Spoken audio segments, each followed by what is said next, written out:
Reverend Parkins, the floor is yours. Good afternoon, everyone. My name is Theo Park, and I will be the MC for today's Zoom gathering. It's an honor to play this role, and it was doubly so that Don would often refer to me as his priest, both jokingly and, I hope, lovingly. A few words of introduction. The screenshot behind me is a cove on the North Shore that Don loved, bringing some of his deep connection with nature into today's event. Supporting us all today as our technician is Todd Cooper. Thank you, Todd. I'm told that Don's trickster energy may play up today, so don't be alarmed if that happens. If you have any difficulties with the Zoom, please send Todd a note using the chat feature, the window at the bottom of your screen. A couple of other technical notes. First, make sure that you are muted during this service until Ellen invites you to unmute. Feel free to put any comments in the chat window. And then this will be recorded for the family, so if you'd rather not appear on screen, please feel free to turn off your own video. Your name will still appear. Finally, I will name our participants as they appear, but I want to acknowledge Don's family who are present today. Marilyn, Mi'o'o, daughter Annika and her wife Gina, Don's brother Jeff and wife Jan, and their children Katie with her husband Aaron, Jacob, Zach with his husband Paul, and Luke with his wife Christina. Let's pause now and hold a moment of silence.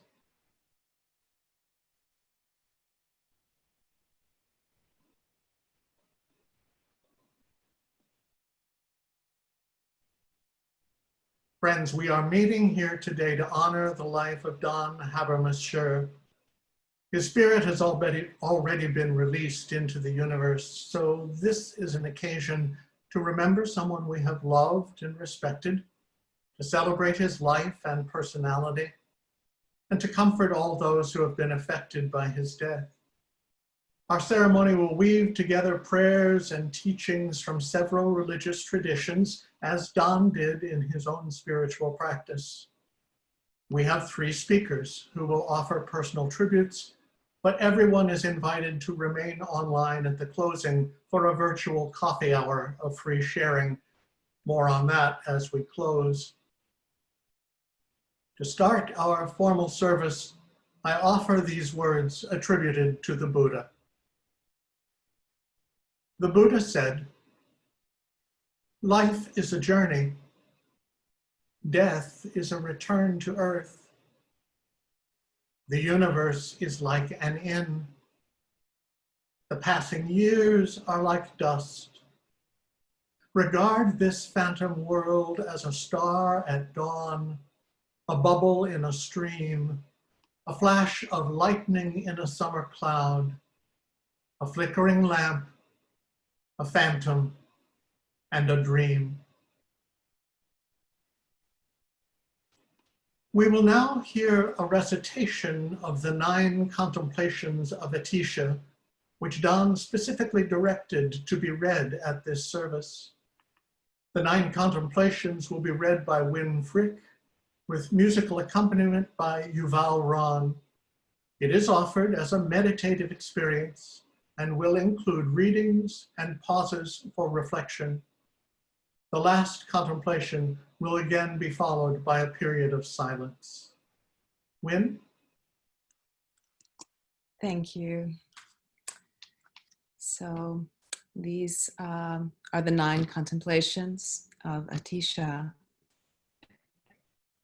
The first contemplation: death is inevitable. No one is exempt. Holding this thought in mind, I abide in the breath.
The second contemplation. Our lifespan is decreasing continuously. Every breath brings us closer to death. Holding this thought in mind, I delve deeply into its truth.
The third contemplation.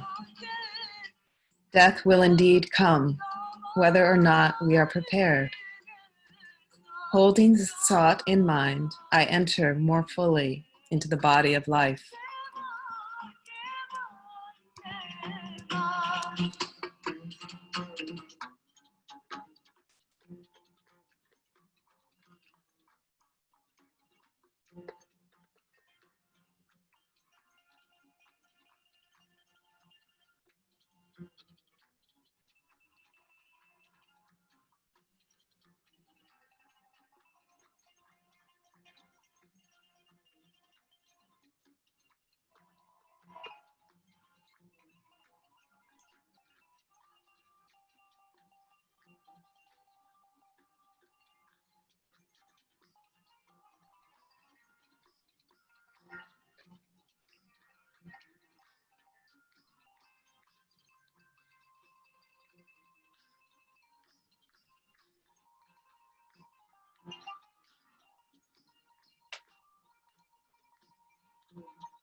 The fourth contemplation.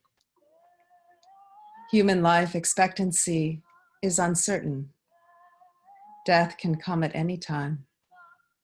Holding this thought in mind, I listen with utmost care to every sound.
The fifth contemplation. There are many causes of death. Habits, desires, accidents can be precipitants. Holding this thought in mind, I consider the myriad possibilities.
The sixth contemplation. The human body is fragile and vulnerable. Our life hangs by a breath. Holding this thought in mind, I attend to each inhalation, exhalation.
The seventh contemplation.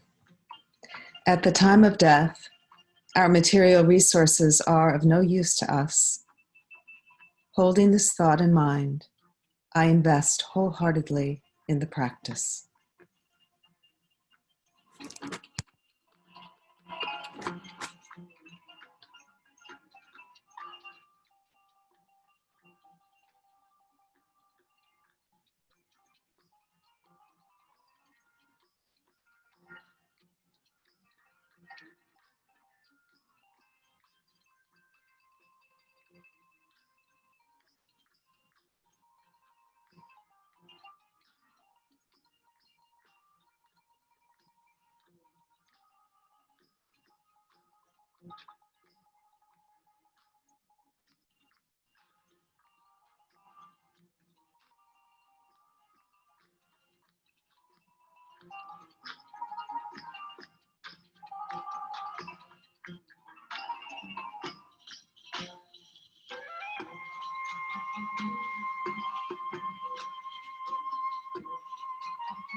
The eighth contemplation. Our loved ones cannot keep us from death. There is no delaying its advent. Holding this thought in mind, I exercise non-grasping and clinging.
The ninth contemplation.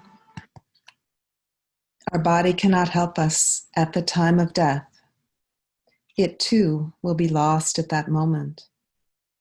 Holding this thought in mind, I strengthen my capacity for release.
Thank you very much, Win. Next, I'm going to call on three of Don's friends, Bill Elkington, Wendy Knox, and Steve Shapiro, who will offer personal tributes. Bill, I believe you're up first. Good afternoon, everyone. Marilyn, Annika, Gina, friends of Don. My name is Bill Elkington, and I first met Don in August of 1980, 40 years ago. We were freshmen at chiropractic college. We were about 30 years old at that time, kind of aging hippies who had finally decided that we couldn't put off becoming adults any longer, so we needed to pick a career. So we began there in 1980. We had a lot of classes together, and we spent some time socializing outside of class, got to know each other pretty well. About halfway through our schooling, we both had another big event that we shared almost at the same time. We both became fathers. I had my first child in July of 1982, and about a year later, Don and Marilyn welcomed Annika into the world. So big event number 2 that we shared as friends. Of course, having kids means that you have to get really serious about earning a living and having a career. So Don and I did that. We finished our careers, got our license, or our education, got our licenses, and we still kept in touch. Every once in a while, we would take the babies, Annika and Andy, to Lake Harriet and let them play in the grass while we talked and caught up a little bit. Once in a while, I'd meet Don by himself and whip him at horse. On the court, he claimed to be quite a master, and he was good. As the years went by and our careers and family life took much of our time, we saw each other less and less and kind of counted on the holiday letter to catch up with each other in terms of what was going on. And in early 2010, it was just such a letter that was the first I'd heard that Don had had a stroke on March 6th of 2009. And so it took us a couple of years after that till Don felt able to get together with me. And we got together at Sonny's Ice Cream at 34th and Lyndale. First time we'd seen each other in several years. And Don selected a vanilla ice cream. I had a hot tea. And many of you know this, but the stroke Don had greatly affected his ability to swallow. So I watched him kind of nurse that vanilla ice cream for an hour or an hour and a half, slowly melting, and he'd lift the spoon to his mouth and he'd swirl it around his mouth, and he'd try to swallow, but he'd often have to spit and then cough into a little cup that he was carrying. And he was getting most of his nutrition in other ways. And he explained to me, he said, you know, I've lost a lot due to this stroke, but I want to enjoy as much as I can. So he was enjoying eating. And from that time forward, we kind of determined that one of the things that we enjoyed was getting together. So we started a regular routine where once a month we would get together and we'd go to a place, usually the one that Don chose, and usually one that was near his home in South Minneapolis. Unless, of course, Don had some coupons. And every once in a while, he would have a coupon, and that would get us out of South Minneapolis and into exotic places like Hopkins or St. Louis Park, or one time that was really wild was way over in St. Paul in the Como Park neighborhood. When we got together, the main thing that we wanted to do as old friends was talk about what we'd been reading, what we'd been listening to, the things that we were learning, the things that were getting us excited about life. We also talked about the big things that were going on in our families or in our careers. But most of the time that we were together, we talked about things that were exciting us and that we wanted to share. One of the big things that happened just in the last couple of years was that we both had grandchildren almost at the same time, just a few months apart. My grandson Finn and Don's grandson Jasper were born just a few months apart, and grandkids are all that everybody's said they were. Being a grandparent is a fantastic thing. So I wanted to tell you about the last time that I saw Don, which was just, as it turned out, just a few days before he passed away. He was living in an apartment near downtown Minneapolis, and it was January when we met, and on a Sunday afternoon, and I had requested that we switch from Friday afternoon to Sunday afternoon because, being from Richfield, where the winter streets are plowed smooth and wide from curb to curb, I found trying to navigate the streets of South Minneapolis, especially near downtown, particularly challenging during the week. So Don said, "Fine, let's meet on Sunday." So that last Sunday, I picked him up at his apartment. He wanted to go to a coffee house that was located in a medical office building downtown. So we got in the car, found a parking spot on a street downtown, fed the parking meter, figured out how to feed it digitally, walked up to the front door of the office building, and it was closed because it was Sunday.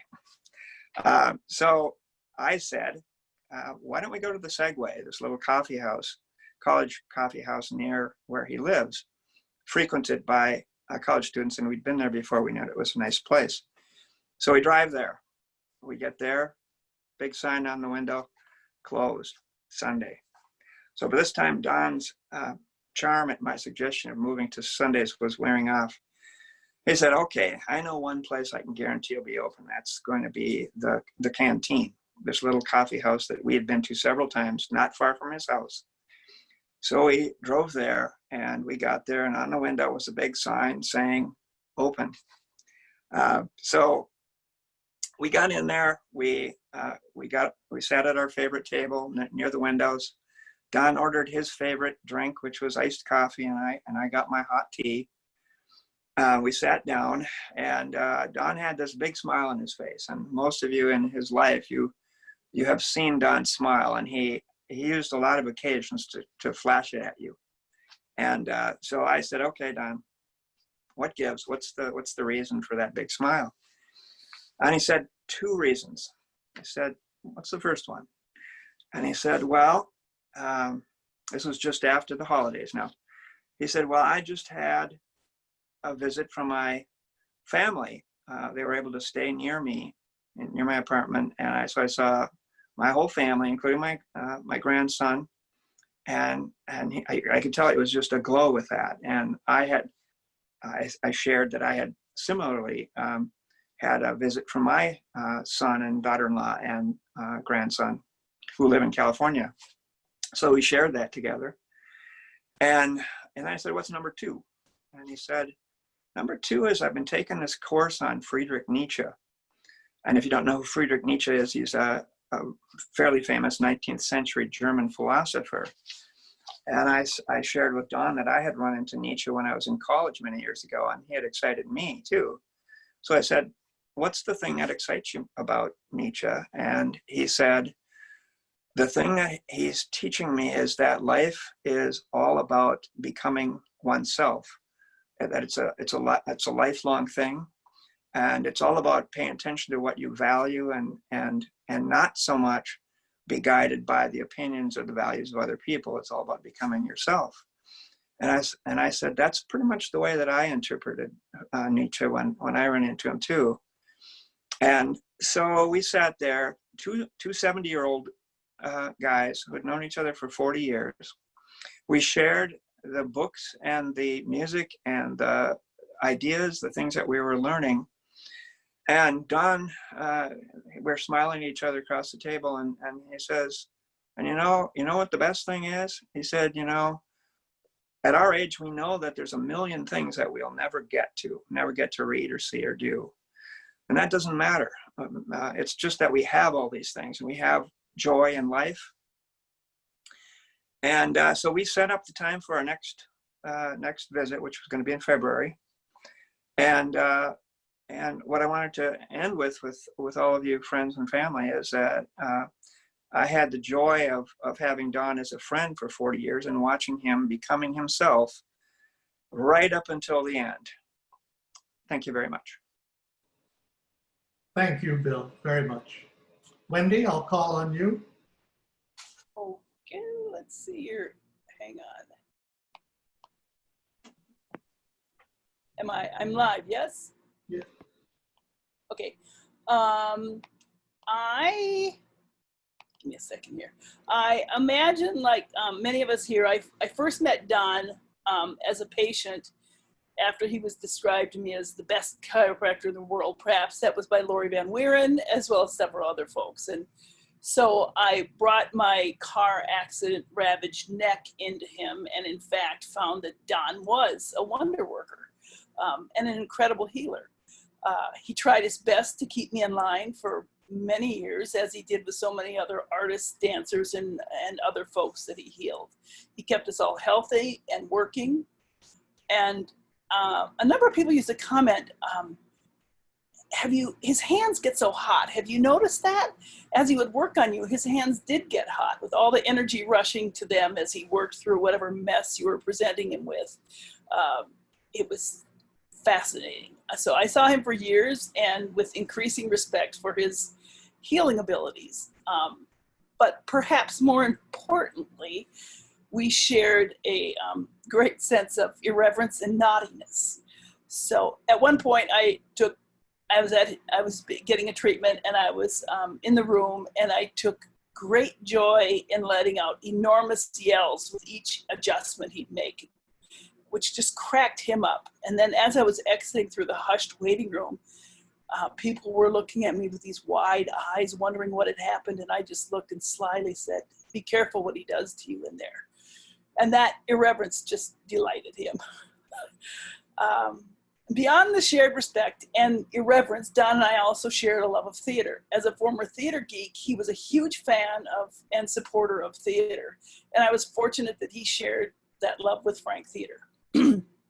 Once he started coming to Frank Theater shows, he never stopped, almost right up to the end. It was rare for him to miss a show. And with each show, there would, of course, be his review, which was always thorough, well thought out, and, well, frank. His first and most consistent line of critique would be the length of the show. One year, he got me a present of a pair of scissors, and as I was a little confused at what that was about, he told me they were so I could trim the shows to an appropriate length. Don regularly attended Frank's annual silent auction for years, which is where the competitive streak that normally appeared on the basketball court also came out in full force. One item that we regularly auctioned off was hosting a play reading in your home. Don was an early adopter of this event. He purchased it several times and came to see it as his annual event. However, one year a competitor appeared in the bidding. Don was furious, trying to figure out who was his competition. And that year, someone else managed to win the reading. That didn't sit well. Don's resentment carried through the whole year. The next auction, he hovered close to the bidding sheet, watching like a hawk to make sure that no one would walk off with his item. His sense of humor even left him, which then made it even funnier and made great spectator sport. In truth, the readings were important to him. They were not only a show of support for Frank, but they also involved him. He would also often read a role, sometimes Annika would read, and it provided him a sense of fun and a connection to the theater that he still carried. Don was incredibly loyal. He was often caustic, funny, irreverent, smart, and quick. Besides being such a loyal friend and regular supporter of my work and the work of so many other artists in the community, Don was kind, thoughtful, supportive, and a good guy to have around. He was very protective of those he cared about, rarely said a bad word about them. He held many things sacred, including basketball, his annual family trips up north, and his men's group outings. Above all, his daughter Annika was the light of his life. From when she was a student at CTC, through high school and college and out into the world, Don was bursting to keep me up to date on her adventures, often encouraging, if not bringing me to see her shows and other events. I could see how thrilled he was that she was carrying their shared love of theater out into the world, and how enormously proud he was of her. When she was cast in a Frank show, oh boy, double joy. That was exciting. And as he watched Anna go on with her other accomplishments, graduate school, teaching, meeting Gina, and then, oh my, Jasper, it was so clear how very proud he was of her and how much all these things meant to her. In our friendship, Don at some point initiated a gift exchange over the holidays. I don't know what caused it, but it started an annual thing that continued forever. Perhaps it began with the aforementioned gift of the scissors, I'm not sure. But over the years, I accumulated a collection of goofy and outright weird gifts that show what a delightful weirdo he was. A ceramic apple paperweight inscribed the fabulous theater babe. A bully bag made from the dried scrotum of a bull. A small statue of a monster with some kind of enormous teeth. A glass cutting board of the Last Supper. The nuns who could, with boxing gloves. The list goes on. I often had no idea what the connection was, but he took such delight in finding an outrageous or ridiculous gift that there was always a mix of anticipation and fear in opening them. And he would just giggle as I opened them. He delivered the gifts to my house, even after the stroke, struggling through the snowbanks, refusing any help, eager to see if he could embarrass me or crack me up with his latest offering. The tradition continued right up to the end. This past December, Marilyn called to say that Don had purchased a Christmas gift for me that I hadn't gotten. It took a while to get it handed off, but there it was, a Wonder Woman apron. Of course, he gifted me superpowers as he departed. I'm so grateful to have had Don in my life. He made the lives of so many of us better by his touch, his presence, his humor, and it was a gift to have him in our lives. Thank you. Thank you very much, Wendy. Steve? Hi, everybody. I'm Steve Shapiro, and I'm proud to say that and speak as one of Don's big guys.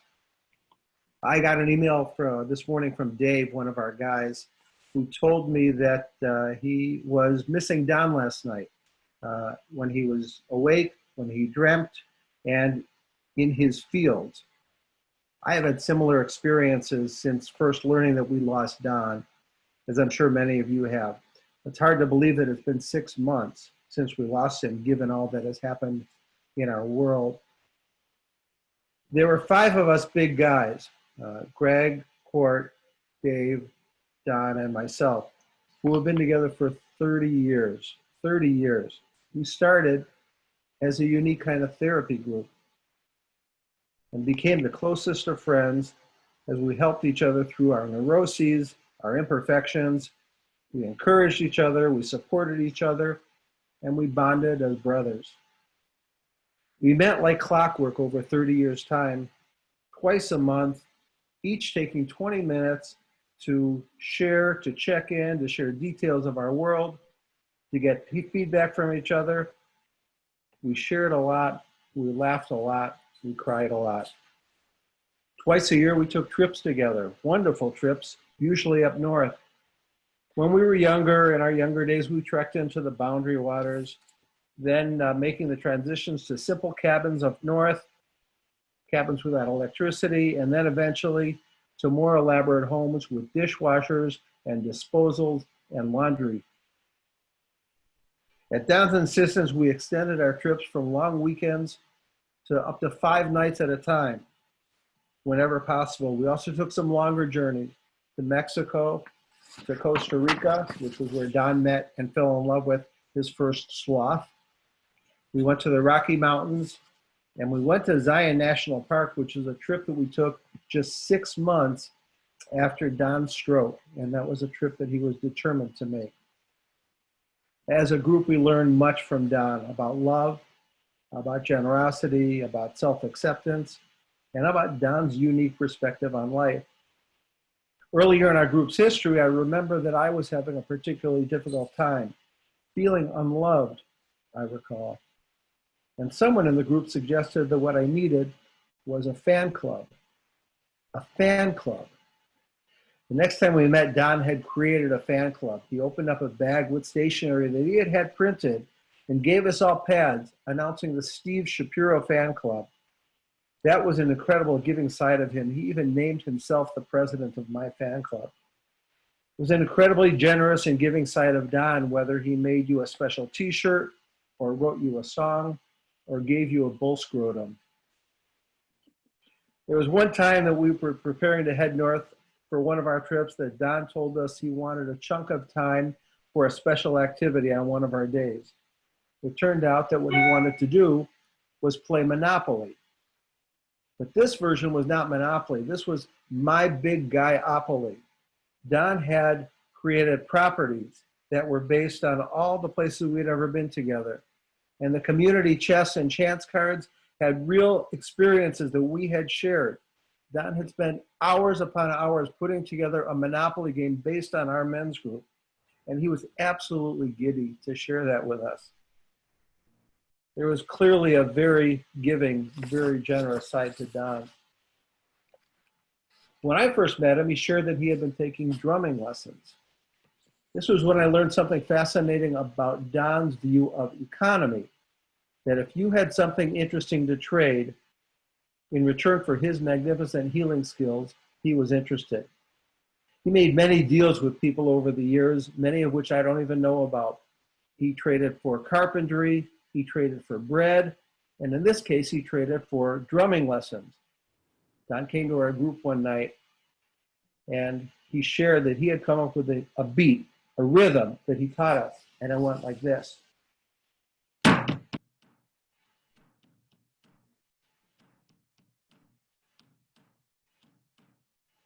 Da, da, da, da, da, da, da, da, da, da, da, da, da. Maybe you've heard it before. He gave it a name. He called it Dogged Determination. And it was a rhythm, 15 beats, that would emerge throughout his life.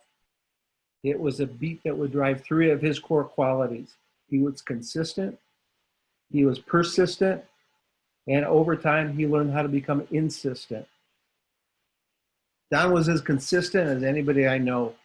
He worked the exact same days and hours every week.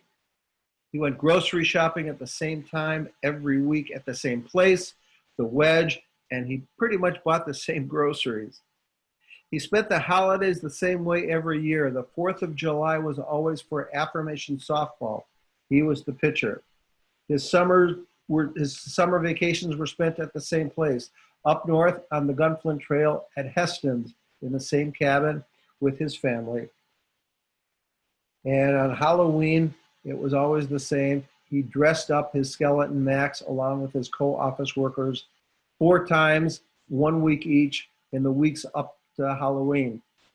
Don loved Halloween, by the way, so much that his security code for his security system at the office was 1031. Don't tell anyone. Don took Tuesday afternoons off every Tuesday and all day Thursday, week in and week out. When the guys would gather on Thursday night, he would always show up first, and he loved to tell us about how his basketball shootout that day went. Don loved basketball and became quite good shooting hoops in his driveway. And when he turned 50, many of us went to a gym with him to celebrate by playing basketball. He'd always end his driveway shootouts by shooting free throws, 10 with his right hand and 10 with his left hand. And he'd come into group and he'd report his percentage, proudly comparing how he did to some of the NBA stars of the day. He'd announce things like, "I'm shooting them better than Shaq." More than anything, Don was a healer, an amazing healer. His approach to patients was methodical. What he could do for people in the sanctity of his office, that was magical. He spent years learning how to become a healer, and on his 45th birthday, Don held a party for his friends at a church in South Minneapolis. It wasn't long after I had met him, but it was a defining moment. He asked my fellow big guys to carry him in on their shoulders like royalty to a room filled with guests. He then sashayed up to the church choir loft and he belted out "C'est moi" from Camelot as he announced to all that his apprenticeship was over. and it was time for the wizardry to begin. Don had become a wizard. And as a wizard, Don helped so many people deal with pain. We're talking performers, dancers, athletes, and normal people like the rest of us. And I'm sure that many of us could remember going to Don's office while in great pain. Don would adjust us. He'd crack our necks. He'd massage our legs and shoulders. Then he'd crack our backs, causing the pain to disappear almost miraculously. We weren't cured, Don told us, and he'd give us curt but clear directions about how to treat our bodies, what to eat, how to stretch, and of course, when to come see him next. Don loved his patients, and his patients loved him back. He got to know them like family, and they in turn considered Don to be a valued friend. When Don decided to become a wizard, he decided to be a connoisseur of learning, not just about healing, although his knowledge of human health was almost robotic. He learned about everything. He was a fierce reader. He took many online courses, and in the latter years of his life, he listened to podcasts all the time. No topic was too outrageous. World religion, psychology, nature, quantum physics, Nietzsche. Don the Wizard also had a wonderful creative side to him. In his practice, that came through as a sense of humor.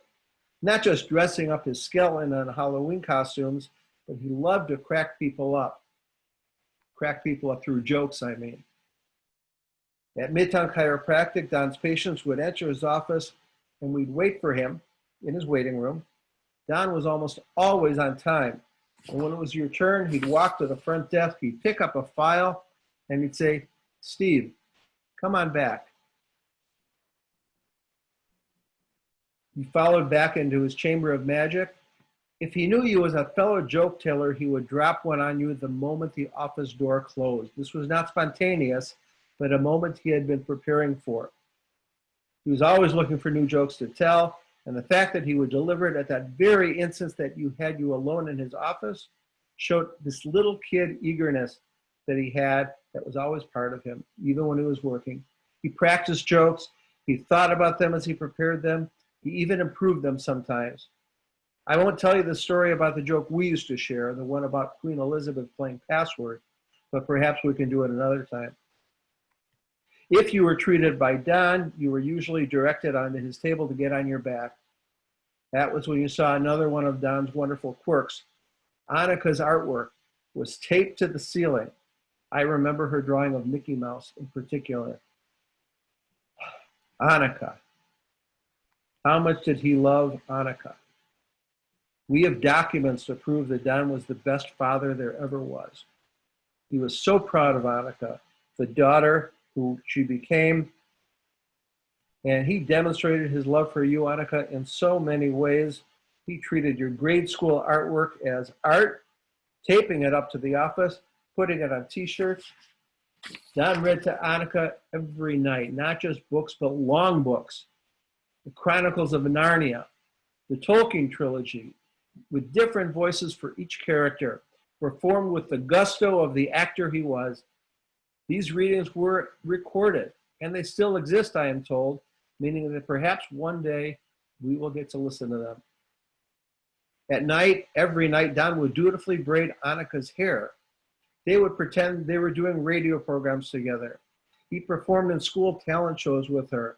He taught her telekinetic games, and he made her promise that she would never, ever forget what it was like to be a kid, so that when she grew up, she would understand kids better. And if you look at pictures of Don and Annika together, you can just see in their expressions how much love there was between them. Annika said that as a father, Don was full-throated and all in. When Annika brought Gina into his family, he welcomed her with that same full-throated greeting, which was remarkable because the day before, he had had his stroke. He had spent the night in ICU intubated, and his voice was raspy. And yet, he greeted her with a full-throated, "Gina!" It sounded more raspy than that, but he was so happy to meet you, Gina. He was proud of you, and he loved the time that you spent together. Being part of your wedding was a highlight for him. When Don met Jasper, it was as if he had discovered a new soulmate. It had become difficult for Don to smile in recent years, but when the conversation turned to his young grandson, he smiled with his entire body. Their relationship on Earth was a short one, but a full one that Joppy will be able to cherish and remember through memories, pictures, and stories. Don, as a young man, took great care of himself. He ate well, he exercised, he practiced meditation and yoga on a daily basis. He was lean, he was strong, and we already established that he could shoot free throws. He was not somebody you would expect to have a stroke at age 60. And yet, sadly, while on a trip up north with his big guys, Don suffered a debilitating stroke, one of life's horrible experiences, which robbed him of some of his vitality and, most unfortunately, his ability to swallow. This is where his rhythm, his dogged determination took over. He shared with us in great detail how difficult his day-to-day life had become. Eating was a chore, walking was labored, and yet he was determined to return to his practice and to regain his ability to swallow. He tried everything. He consulted specialists. He watched videos to learn how the body's swallowing process works. And he spent hours looking in the mirror trying to teach his body to swallow again. It wasn't fair. It wasn't fair that Don had to struggle with this, that Marilyn, Annika, and his friends had to see him go through this. Don went through the last years of his life with a coffee cup as a regular appendage, often in close proximity, so he spit things out that he couldn't swallow. He once wondered aloud to me, he knew he wasn't the only person who couldn't swallow, but he had never ever seen anyone carrying a cup with them, a spit cup. Where were they? Who were those people that shared his malady, and how come he couldn't see them? It was his persistence that kept him out in public with a spit cup, that most people wouldn't go out in public. If they probably would become invalids. Being an invalid was not in Don's DNA. Dogged determination, that was Don's DNA. Don spent many years married to Marilyn. Theirs was a great love, kindled in the theater department at University of Michigan, hanging around with Gilda Radner and Christine Lottie, among others. Together, Don and Marilyn built a wonderful community of close friends, raised a beautiful daughter, and we learned from them that happily ever after is a nice theme for a Disney movie, but that there are other trajectories that we find in real life.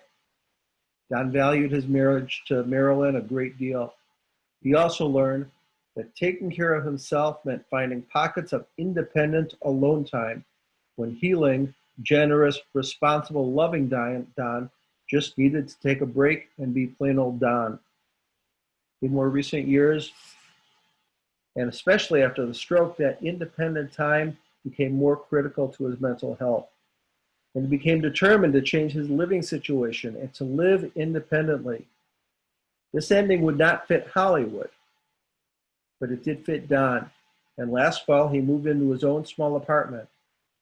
It was a great moment for Don, a proud accomplishment, and an achievement that in the big picture doesn't fundamentally change what Don and Marilyn were together. But the wizard needed a place where he could keep on wizarding.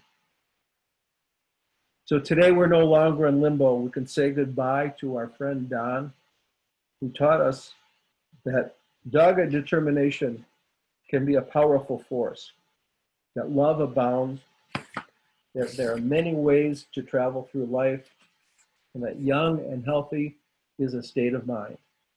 We will meet again, amigo. Thank you very much, Steve. Thank you all. I'd like us to take another minute to hold a moment of silence before I turn it over to Ellen Hufschmidt, who will lead us in a group expression of prayer for Don, a 3-blessing ritual.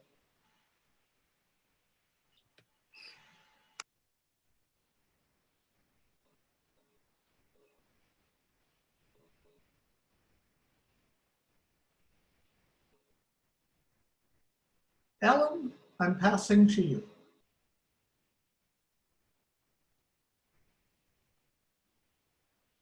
You're muted, Ellen. Got it. Okay, can you hear me now? Yes. Thank you. Well, it's so good to see all of you. Let's see, I've known Don for 20 or 30 years, and I really helped cultivate, though it was very easy, Don's own inner Merlin and the magician side of him. So I just wanted to give you a little context to who I was in Don's life. And we shared Thanksgiving and winter solstice together for all those years. So now I would like to invite you to join me in an intimate 3-blessing ritual using our own hands for ourselves and to honor Don. Now, please feel free to participate in any way that makes sense to you and is comfortable. But we know from science, psychology, and spirituality that what we give to ourselves, we also give to each other. So let's begin. Take this moment just to notice your own body, coming back to yourself, to your own breath. Just feeling how your body touches whatever you're sitting or standing on. Noticing your feet on the floor. You can close your eyes, but it's not necessary. And just invite your body to relax by letting go of any tension in your face or jaws. Your throat, shoulders, heart area, chest and belly. Just to be present with yourself. Now I'll lead you in the first blessing of self-love by asking you to use your own arms and hands. Take your right hand and place it on your left shoulder. Then do the same with your other hand and place it on your right shoulder. With this crisscrossing of your arms, gently give yourself a supportive squeeze of love and caring, just as if we were together, what you might do. Stay in this hold for another minute or so you can notice your own gentle tenderness.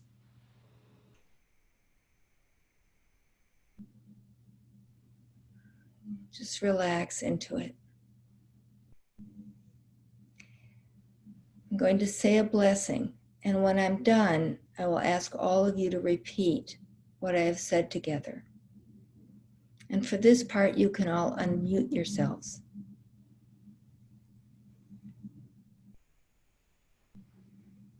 The phrase is, I deserve to love myself just the way I am.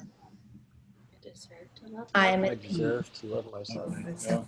Yes, the way I am. To love myself just the way I am. I am at peace. Thank you. I encourage you to take this love for yourself. While holding yourself, you can stroke your face or tap your hands as I'm doing. This will help you regulate your nervous system and calm your body.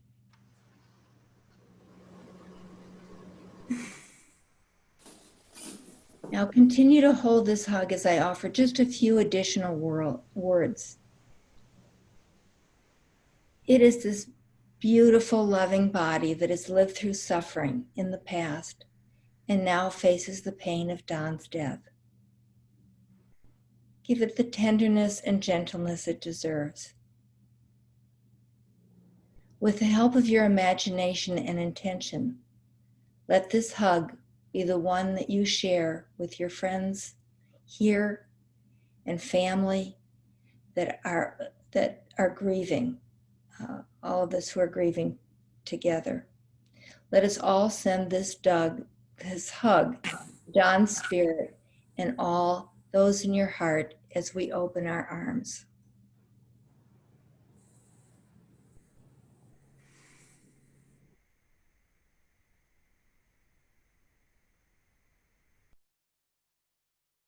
gently to your lap, holding your own belly. Continue to hold yourself with the greatest of tenderness and connection, like you would a baby, a puppy, kitten, or something soft. Let those good feelings overtake you. The feeling I'm asking you to feel is compassion. Compassion for feeling Don's death and just being with yourself, whatever you are feeling. Give to yourself the same kind of effort as you would imagine if you were holding a colicky baby who is fussy. You might hold that body with a sense of infinite love, patience, and kindness. Hold yourself now in this same way, with compassion. And if you sense any challenging feelings come up, you can say to yourself quietly, I have compassion for this situation. You need not explain anything. Just offer this to yourself. Because of the laws of nature, this compassion is being shared through you to Don and everyone who grieves his loss.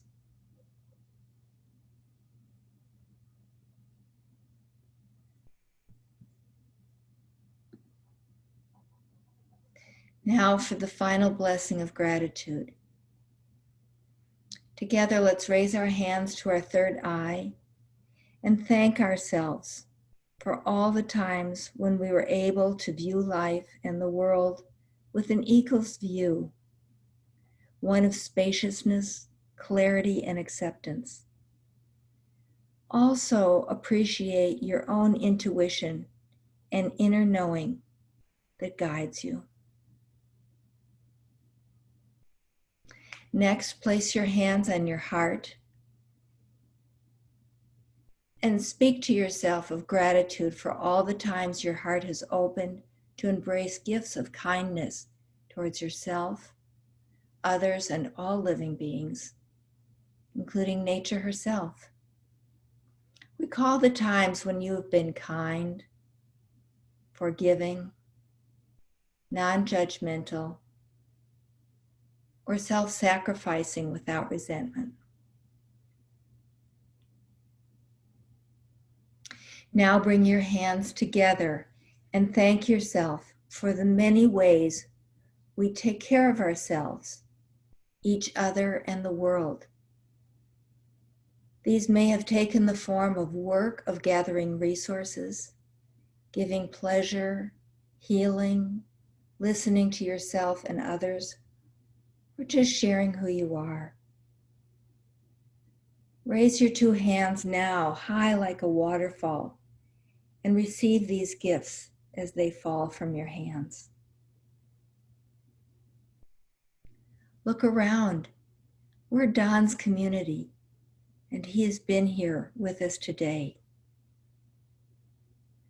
Thank you for sharing these 3 blessing journeys. I hope this has been meaningful and has given you solace.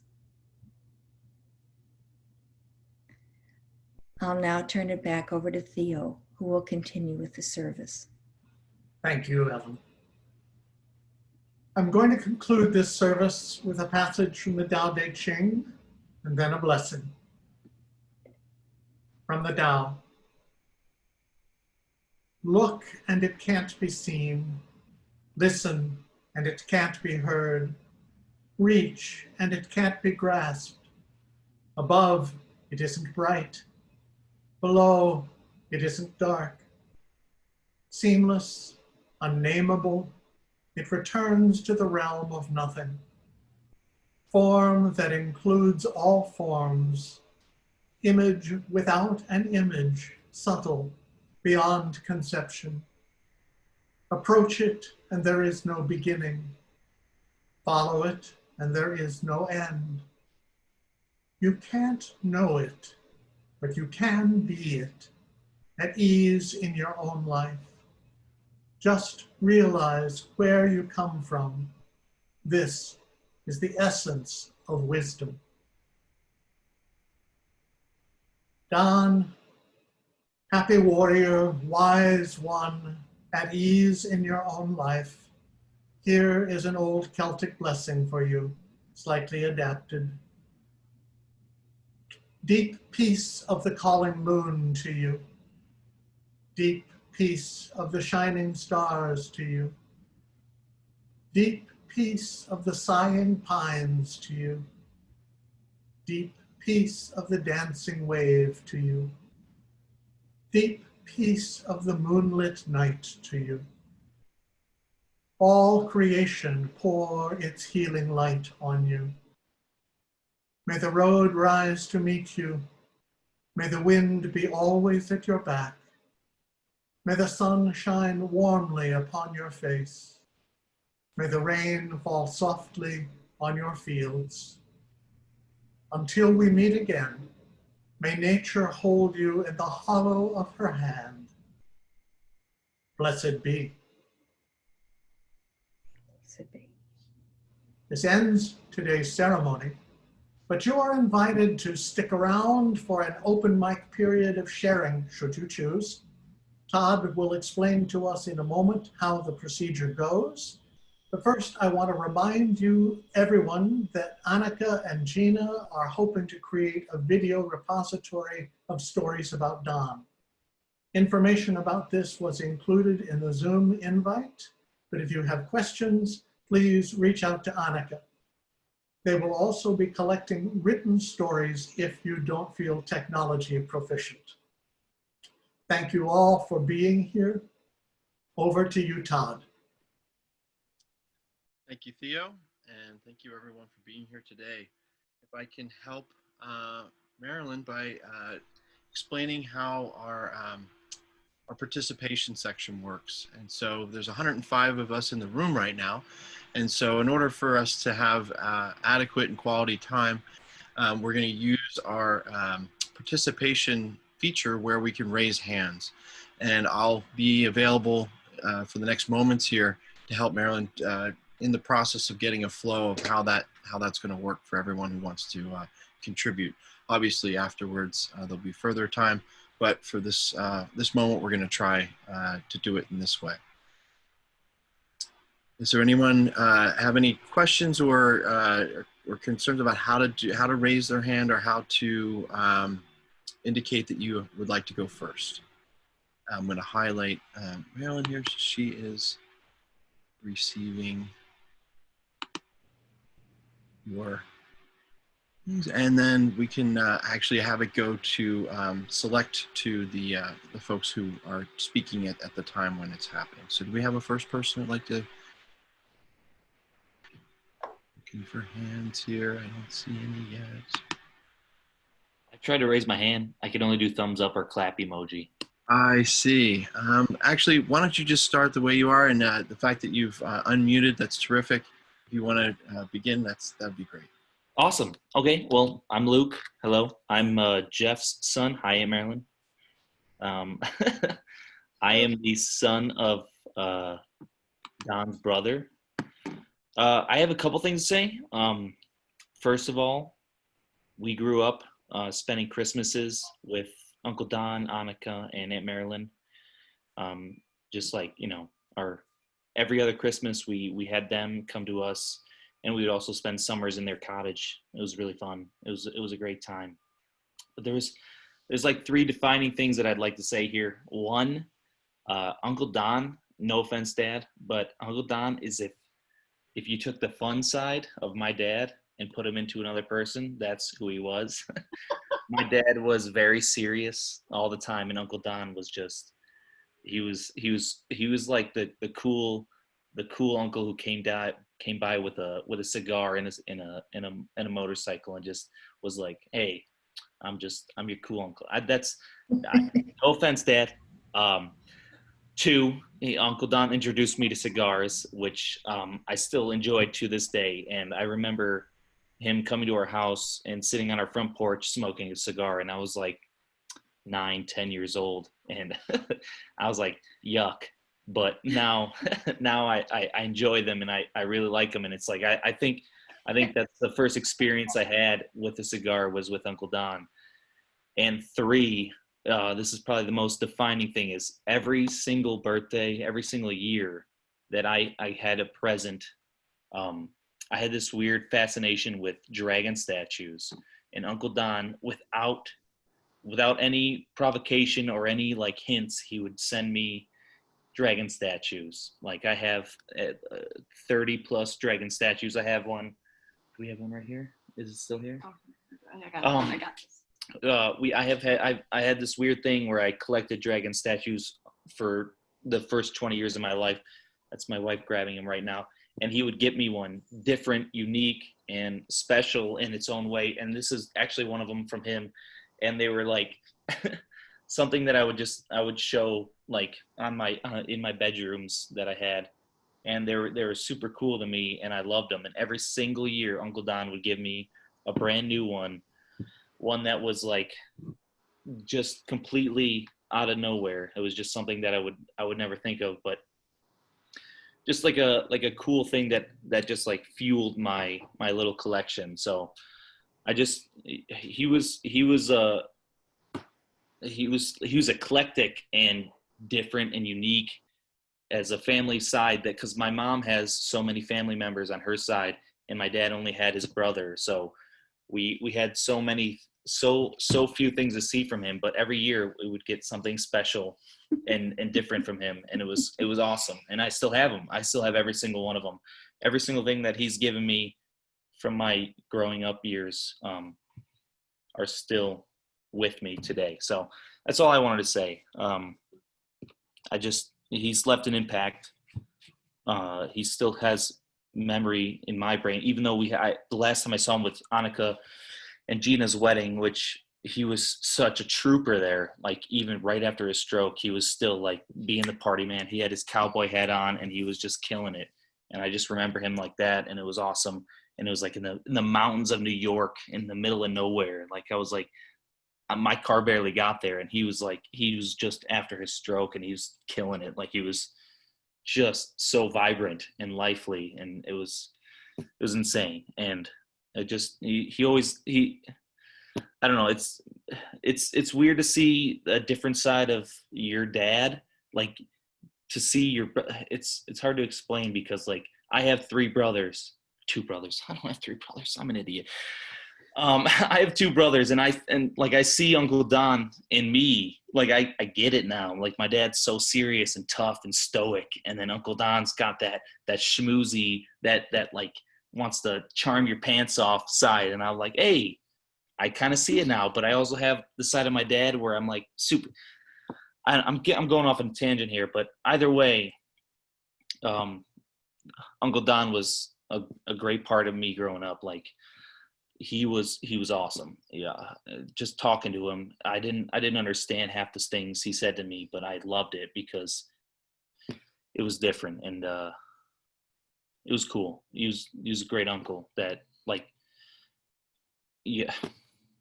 We have so many female, like so many women. I have so many aunts that aren't related to me. And then I have just this one uncle who's my blood uncle.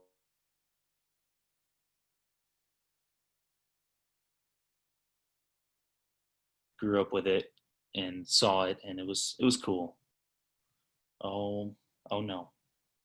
We good? Okay, that's it. That's all I had to say. Thank you. Thank you for coming to my TED Talk.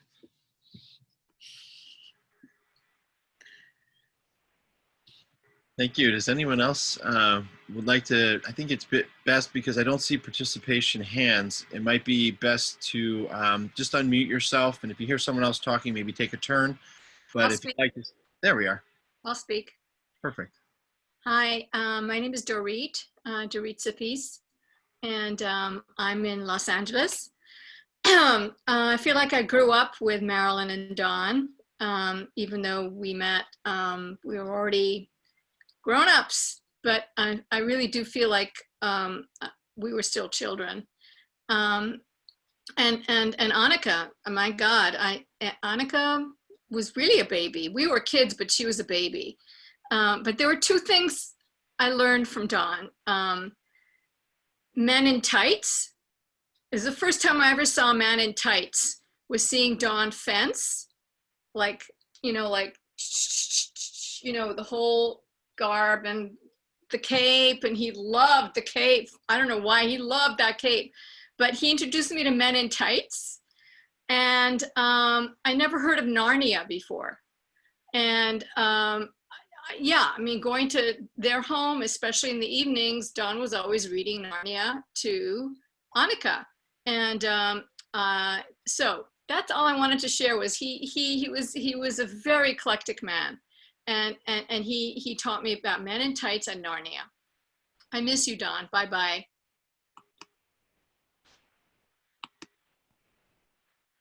Hi, everyone. This is Carla Brunig, and I shared the office with Don for 12 years on Raymond Avenue.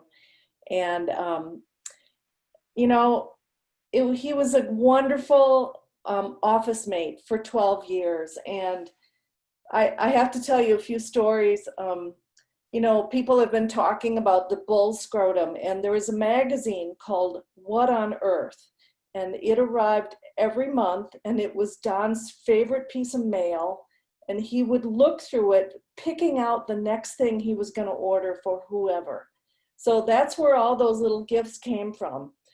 And he loved to play basketball, especially with the little kids in his office. He had a Nerf ball and a little basketball net hung on the back door of one of his treatment rooms. And so he would, after he would finish treating someone, they would get a chance to throw the basketball. And so he made it fun for his patients. And every day when I treat my own patients, I often do an adjustment for L4, L5 using the SOT blocks. And Don taught me that. And so that's a great adjustment that I think of him very often when I do that. And finally, I'd like to say that Don and I would have fun exchanging gifts to one another for our birthdays. And I remember one time I asked him if I could borrow a rubber mallet, and I didn't have one. And so he wanted to make sure that me as a lesbian had all the power tools that I needed. So he gave me a rubber mallet, and then at one point he gave me a drill set. So every time I use those tools today, I still think of Don. Rest in peace, Don, and all blessings to you, Annika and Marilyn, and family and friends. Thank you.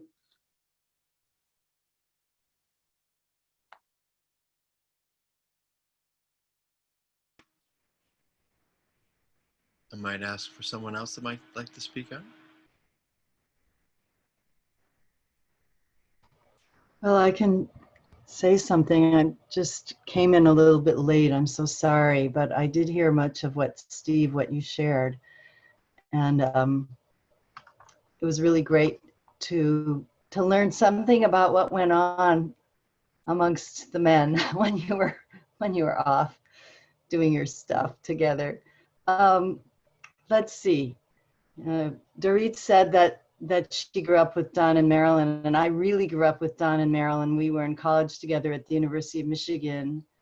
I think when we met, I was 18, 19, Don was 20, Marilyn was 1 year younger, and we grew up together there and in the theater department at the University of Michigan and in the dance department at the University of Michigan.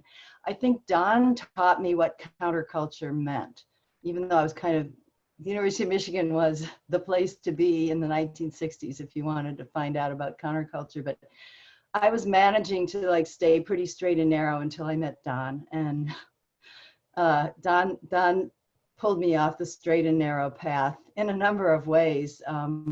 But I don't know, we hung out in my first apartment, and he taught me all the music from Hair, and he taught me every swear word I had never learned growing up on the North Shore of Chicago. And we smoked a lot of cigarettes together, and he smoked other things. And I mean, he did take good care of himself in certain ways. In other ways, we were part of the counterculture, and we listened to a lot of music and did things that I probably shouldn't talk about here. But Don was so much a part of my entering into the larger world. And we did theater together. We toured I'll never forget the time we took a show that we were doing. It was an original show that our friend had written, two shows, one act plays, and we were in the cast together, and we toured it up to this countercultural theater festival in Toronto, and we did our play. It was this ongoing festival, and then we all shared some what we thought was mescaline. It was probably LSD, and that's my first and last trip like that I took with Don. So it was we had some amazing times, and it was powerful that even though we weren't so close in later years, and I moved away over 20 years ago from Minnesota, and we both ended up there. Marilyn has been a close friend since that time, and I just felt threaded into both of their lives for all these many years. I worked for Don for a while. I did his billing in his office. His birthday was the day after mine, so we always did some exchanging of things, and he was like family. It became more distant family, but I feel so fortunate that I happened to be able to be in Minneapolis a year ago and to see Don and sit with him and Annika and have a real conversation. Also, of course, shared the wedding of Gina and Annika, which was such a joyful time. And I really, I'm so glad to be able to be here. It's hard to imagine Don not being in the world. And I think my heart is really breaking because he was finding some peace in his new space. And that was so important to him. I'm sorry that he didn't have longer to unfold what that might have been for him. But Don, I just want to tell you that you are a spirit like no other. You're a dancer, you're a flyer, magician, as has been said. I don't know the mysteries of what went on inside you, but I'm sure there were many. And I wish you a safe and fascinating journey in this next phase of your unfolding. Thank you. I just want to take this moment before Jasper gets distracted because I thought you all might want to see him. So here's Jasper. Oh, he's so cute, Annika. Oh my God. Hi, Jack. He's a little video show. Hi, love you. Cute. Happy. Hi, Annika. I love you. Jasper's a cool name. Okay. Thanks for sharing.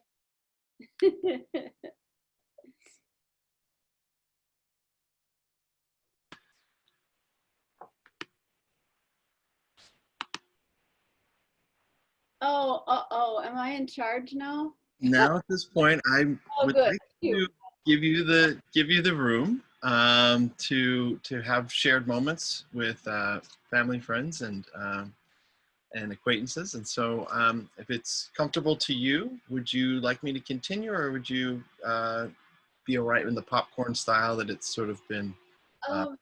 Let's see. So the only thing is you have to unmute yourself, right? I don't have to do anything. Is that right? Everyone's going to be at their own discretion to mute and unmute themselves. So we'll take that burden off of you.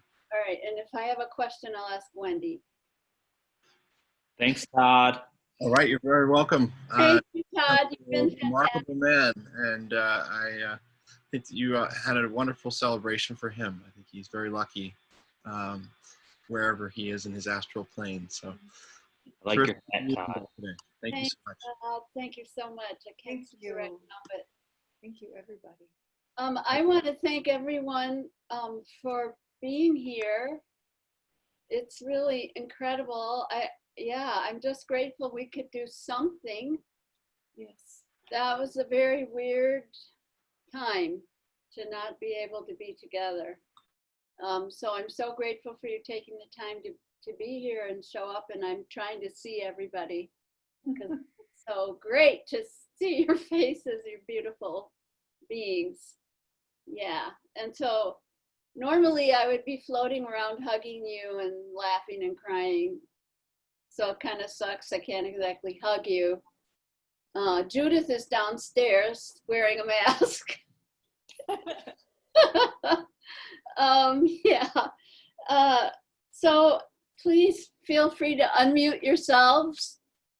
I guess we can kind of talk to each other. We don't have to make speeches. I don't know. Hi, Aunt Marilyn. Hi, who said that? It's me, Luke. Oh, Luke. Okay. Hi. Hi, honey.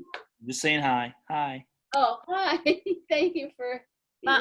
Mom, if you go to speaker view, up in the right corner, speaker view, you can see. Oh, can I see that, Poofy? Hi, what are you doing? Annika, how old is Jasper? 2.5. 2.5. Oh Wow. Wow. He looks super cute. Super cute. He's very cute. That's awesome. No, he's not super cute. Oh, he's not feeling it. Jasper. Jasper. Hey, it's Katie, and we've got the whole family, so we're trying to introduce Lincoln and Lily to Jasper. No, Lincoln, look. Oh, are you guys Hey. Hi. What's in the basement there? Shut up. Oh, okay. Look, you have family the same age as you guys. Oh my God, it's so cute. Okay, what's going on? Katie, your camera's off. If anybody wants to talk, you have to unmute yourself, otherwise we can't hear you. Kind of weird. You have to talk in front of 49 people. That's all who's left.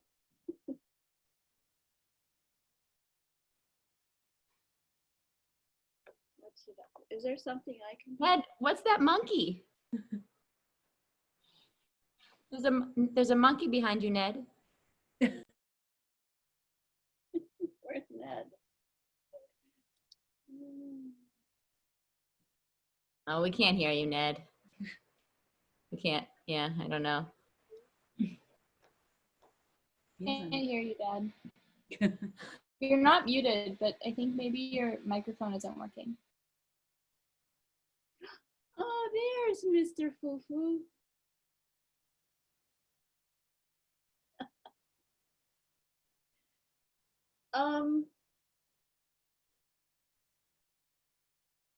Anyone have suggestions on how I should do this? Can I unmute everybody? Is that a thing? Oh, I can't. I can only mute you. I can't unmute you.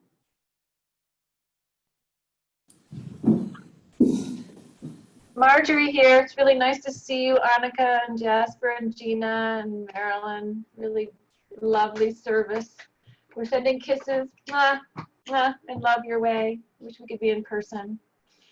That's all really. Just good to see all the people who love Don. It's like Very moving. moving. Yeah. My batteries are dying. I'm going to say goodbye and give thanks for all of you and for the center of this, who is Don, and for all the light and love that I'm feeling and full of, and I've been blessed with by knowing Don, and especially you, Marilyn, and you, Annika, as well. Love. Thanks, Lori. I'd like to, can I say something? Yeah. How do I do that? Hi, Marilyn. Oh, it's Elizabeth. Yeah, I guess, oh, now I'm gonna cry. I'm just thinking about Jasper, and if only he could have known his grandpa as he grows up. And I just have a feeling that he will get the flavor of him through all of your family and videos and letters and stories. but I'm really thinking about Jasper right now. So bless you, sweetie, and all the family. Love you.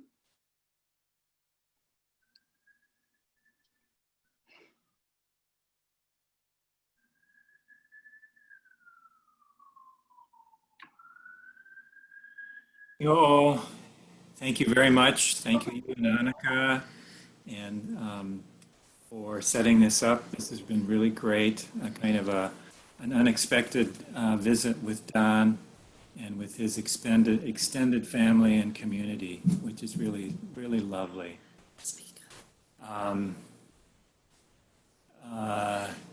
Yeah, I think I forget who the Theo. Was it Theo's?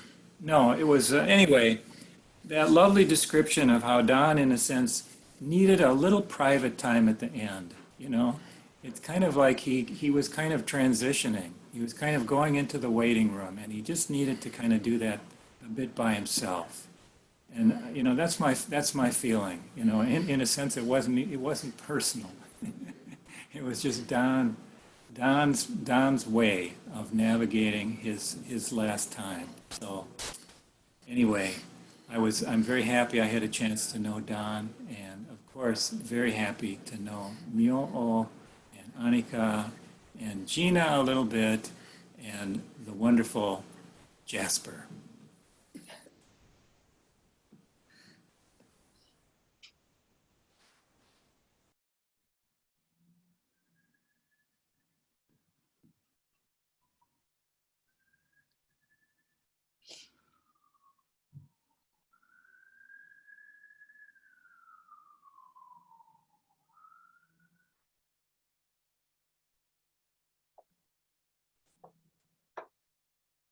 Stephen, we can't hear you also. The headphones or something is weird.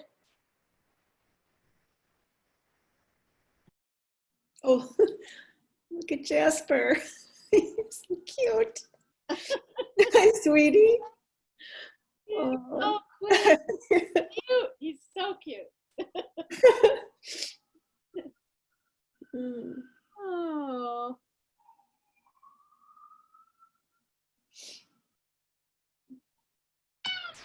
I'll say something. I am Julie. I am Marilyn's sister, John's sister-in-law, Annika's aunt. And I met Don when I was 9 years old, maybe 9 or 10. We were at University of Michigan. I think we had gone to see, what was that musical, Marilyn? Is that Half a Sixpence? Is that right? Yes, yeah. And I met Don. You guys were in the quad on campus. And he was standing on this fountain thing. I still remember like looking up at him. He had long blonde hair. And he was wearing a suede fringy jacket. And I thought he was the coolest thing ever. Like really different from Highland Park.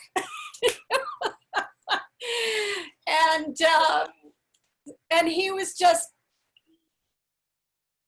you know, when people named his smile, like that smile really was just the sweetest. It just lit him up.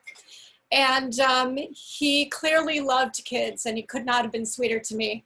I saw him again when I was 12. He came to the house at Thanksgiving, and he was trying to tickle me and tease me, and I was shy and was like, no.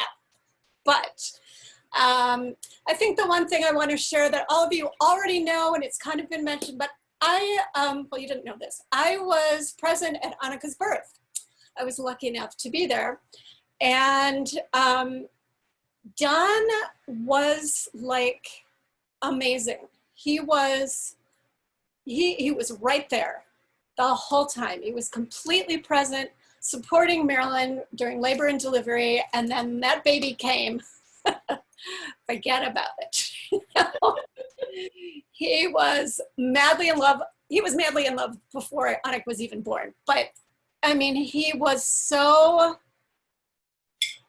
lit up and so happy, and he would carry her around when she was like 2 days old in the front yard. She'd be crying, Marilyn was trying to get her nursing things together. And he would carry her around and he'd sing to her, Hanukkah, Hanukkah, you know that song. And he'd also name everything, all the plants and all the flowers, and tell her what everything was. And it was so sweet. So that is my most favorite memory, because he was just so happy, you know, and he was so attentive to my sister and such a loving dad to my wonderful niece who I adore to pieces. So yeah, so I just wanted to share that.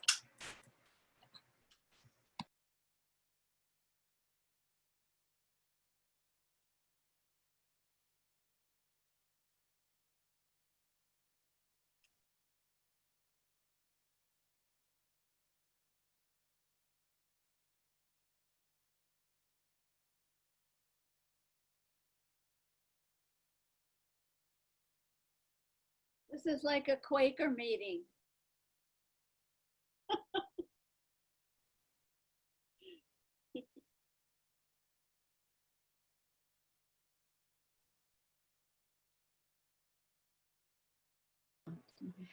Well, I think we're gonna get this guy to his next adventure of the day and a new diaper. But thank you all so much for being here. It was really, really nice to do something.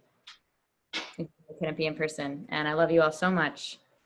We love you too. Love you, honey. You guys. Love you. Love Hugs you and guys. kisses. Thanks, everybody. Yes, love you. Love you. Happy. Love you. I'm gonna Love you. Love you. Thank you. Thank you, Ellen. Love you. Bye, Marilyn. Love you. love you. Love all of you. Bye-bye. Bye-bye. Bye. Thank you. Thank you all. Thank Bye-bye. you. Bye, Dragon. Bye. Bye, That Annie. was years just Just arrived. remind It's Justin. hard. Oh boy. Remind Jasper how magical his grandpa was. Baby does are like in the yard right there, tiny with spots. They just Really? popped. Oh, Yep. wow, nice. Oh. Wow. Right. Wow. Hanukkah. Does anyone know how to save the chat? Oh, God help me.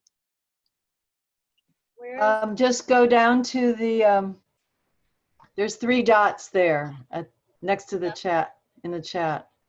Hi, Wendy. Hi, Diane. Hi, who said that? Hi, Elizabeth. Elizabeth, you're right above Elizabeth. It's so great to see everybody. You guys are around me. We should Hi, sing Lori. Dona. Let's sing Hello. Dona Nova Pacem. Well, Can we sing Dona Nova Lori. Pacem? Yeah. Yes. Yes, yes. How do we All right. sing it together? Okay. It doesn't work on Zoom. Really wacky. It doesn't work on Zoom, but Okay. we can still All do right. it anyway. In my heart. Dona, No. no peace.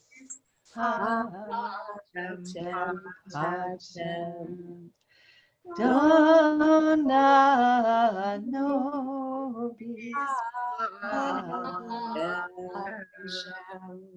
That's Slow perfect. down.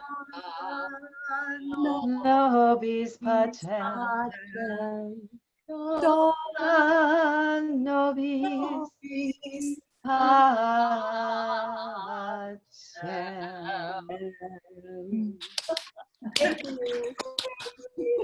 Okay, how do I save the chat? Somebody. How do you save the chat? Yeah. Go how do I- to open the chat. Okay.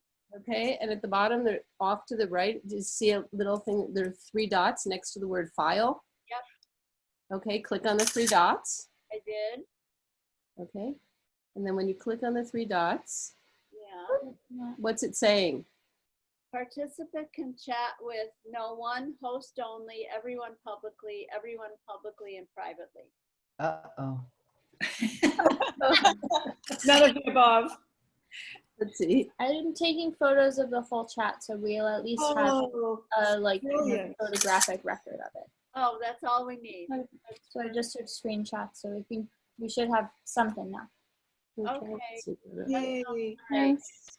More. All right. Goodbye, We don't know everybody. what much coming up. I think we're gonna close. Is that okay? Yeah, I think we're gonna go. Love to you, Marilyn. Love you, Marilyn. Love you. everybody. Hallelujah. Hallelujah. Yeah. How does it disappear? Hallelujah. Hallelujah. Hallelujah. Hallelujah. Hallelujah. Hallelujah. Hallelujah. Hallelujah.